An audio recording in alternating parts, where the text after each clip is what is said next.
Frank Lewis, red hot chili and finger poi. Red hot chili and finger poi, Frank Lewis. Thank you, Madam Chair. Thank you, distinguished guests and fellow Toastmasters. Now, I grew up in New Mexico, the land of enchantment, where our basic food plan was pinto beans, tortillas, and chilies. You might say that this is where the cowboys and the Indians, we just ate off the same plate. Now, you're talking about chilies. You got to know that we have our green chili over here, and the green chili is what we fed to those folks back east and those silly Californians. Now, you got your hot chilies, and the hot chilies, they'll make your eyes water and make your tongue stick out. This is hot, hot. But my favorite is the extra hot. I call these the hooves of hail. Now, these will not only make you holler hidey-ho and run for more water, but you're going to just beg for more water and just wish you hadn't even been born, those red hot chilies. Now, don't get me down to this Russian fish eggs and French quiche and British plum pudding. I can't eat that. That'll never touch these tender lips. Why, the only most sensitive, craziest looking fruit I ever ate was a thing they called an avocado, kind of a wrinkly looking thing. Now, that lasted pretty good for me until I met a girl from Hawaii. Yep, my whole food plan changed. Now, my fellow Toastmasters, I got to tell you something about my kinfolk from Hawaii.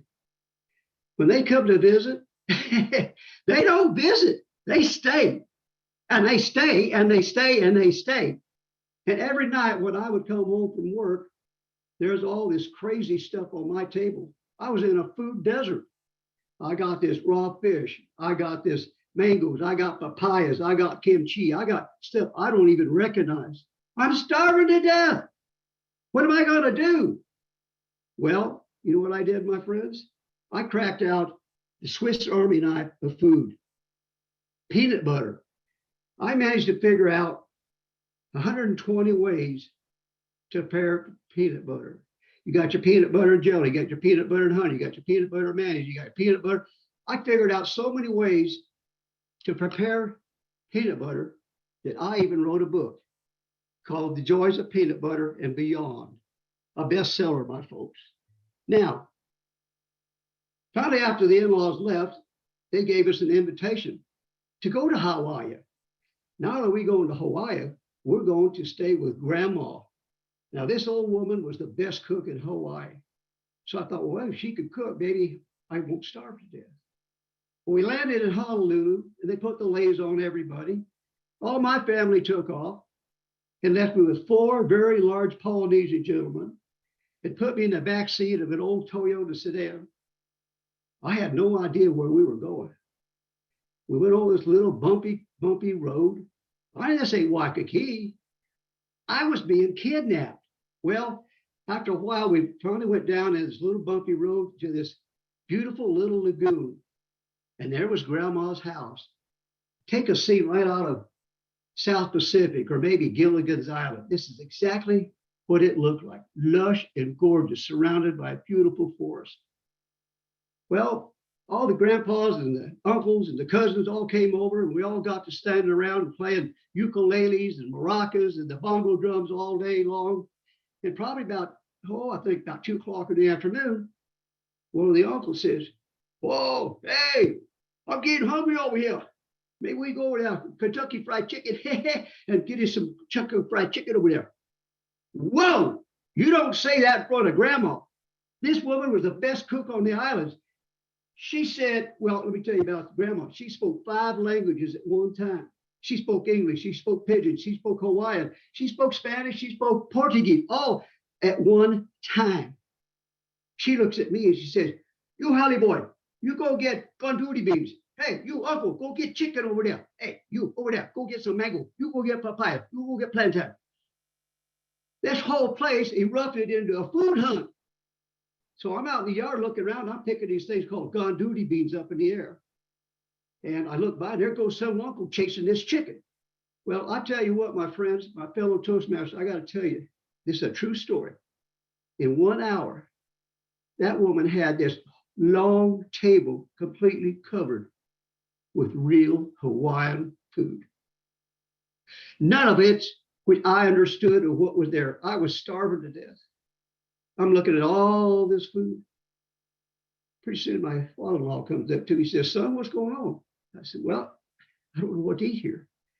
So he started telling me what the food was there. He said, you got your papayas, you got your mangoes, you got your kimchi, you got all of this stuff, and it's really, really good for you. I ain't eating it. Now, I said, why you got them 3 bowls over there? He said, well, the one bowl over there, that's called one-fingered poi. Now, my friends, I got to tell you about poi. It looks like wallpaper taste, and it tastes just about like that, wallpaper taste. I think they take an old cowboy boot, and they just beat the heck out of it until you can finally dissolve that thing and then make poi out of it. Well, the one-fingered poi goes like this, my friends. It's very viscous. You put your finger in the bowl, and you swirl it around and get it on one finger, and there you go. That's one-fingered poi. Then you got probably the least viscous, and that's called the two-fingered poi. It works kind of like a human spoon, kind of like this.